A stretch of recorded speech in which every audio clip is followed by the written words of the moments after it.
আসসালামু আলাইকুম everyone.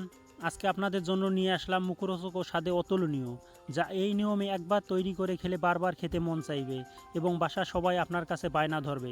So viewer, চলুন শুরু করা যাক পাকা আমের হালুয়া বা বরফি রেসিপি।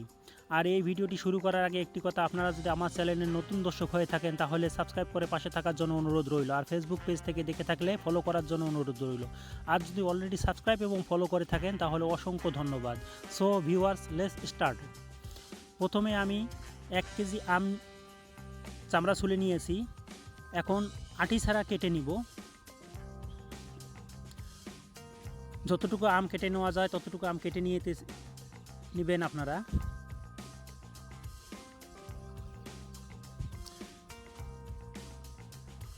আটি ছাড়া কাটা হয়ে গেলে আমি ব্লেন্ডারে ব্লেন্ড করব, কোনো ধরনের পানি ছাড়া ব্লেন্ড করবেন অবশ্যই। তারপর একটি পাত্রে আমি 1 চামচ ঘি নিলাম।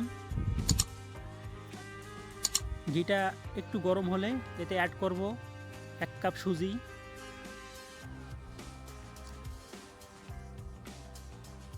এবং সুজিটা ততক্ষণ পর্যন্ত ভাজবো যতক্ষণ পর্যন্ত সুজিটা সম্পূর্ণরূপে ভাজা না হয়। সুজিটা ভাজা হয়ে গেলে মচমচ করবে, আপনারা হাতে নিলেই টের পাবেন। সুজি ভাজা হয়ে গেলে এখন অ্যাড করব ব্লেন্ড করা পাকা আম এবং আমটা আমি ততক্ষণ পর্যন্ত নাড়াচাড়া করব যতক্ষণ পর্যন্ত আমের পানি সম্পূর্ণরূপে শুকিয়ে না যায়। আমের পানি না শুকা পর্যন্ত আমি নাড়তেছি। যেহেতু আমার সাইডে একটু লাগা লাগা ভাব হইতেছে, সেজন্য আমি এতে অ্যাড করব 3-4 চামচ সয়াবিন তেল।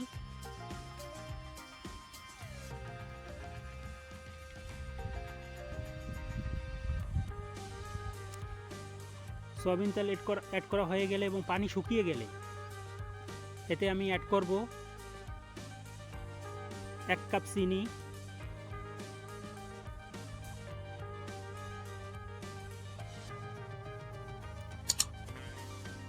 চিনিটা একটু লাড়াচাড়া করে তার সাথে আমি অ্যাড করব 1 কাপ দুধ, তরল দুধ, এবং দুধটা আমি আগেই গরম করে নিয়েছিলাম। আপনারা অবশ্যই গরম দুধ অ্যাড করার চেষ্টা করবেন।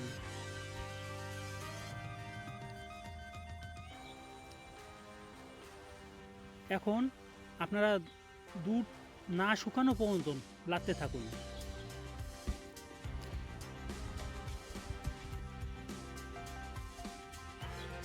যখন দেখবেন একেবারেই কোনো ধরনের পানি অথবা তরল নেই, তখন আপনারা একটি পাত্রে হালকা সয়াবিন তেল মেখে নেবেন। সয়াবিন তেল মেখে নিলে নিচে লেগে যাবে না।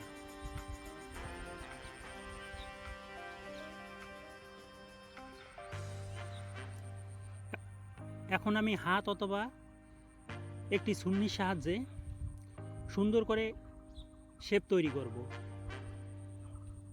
যাতে চতুর্সাইড সমান হয়। সেজন্য আমি ছুরিতে একটু হালকা সয়াবিন তেল মেখে নিব। সয়াবিন তেল মেখে নিলে সুবিধা হলো যে ওই ছুরিতে আর হালুয়াটা লেগে যাবে না। এবার সুন্দর করে আমি সাইজ করব। দেখেন কত সুন্দর একটা শেপ তৈরি হয়েছে আমার। শেপ তৈরি হলে এখন আমি কাঁটা চামচের সাহায্যে এ সাইড ও সাইড সুন্দর করে একটু ডেবে ডিজাইন করে নিব। ডিজাইন করা হয়ে গেলে এর সাথে আমি অ্যাড করব বাদাম এবং কিশমিশ। আপনারা যেভাবে খুশি অ্যাড করতে পারেন, বাট আমি সৌন্দর্যের জন্য আমি এভাবে অ্যাড করেছি, যাতে জিনিসটা দেখতে খুব সুন্দর লাগে।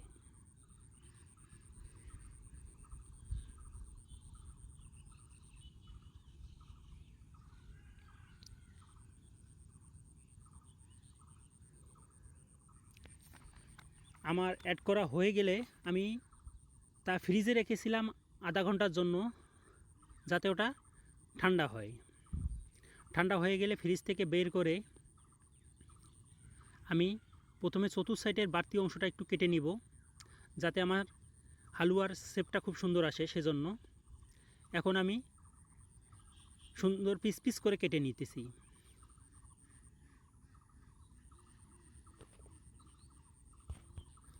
এবং কাটা হয়ে গেলে আমি আপনার মন মতন ডেকোরেশন করে পরিবেশন করতে পারেন।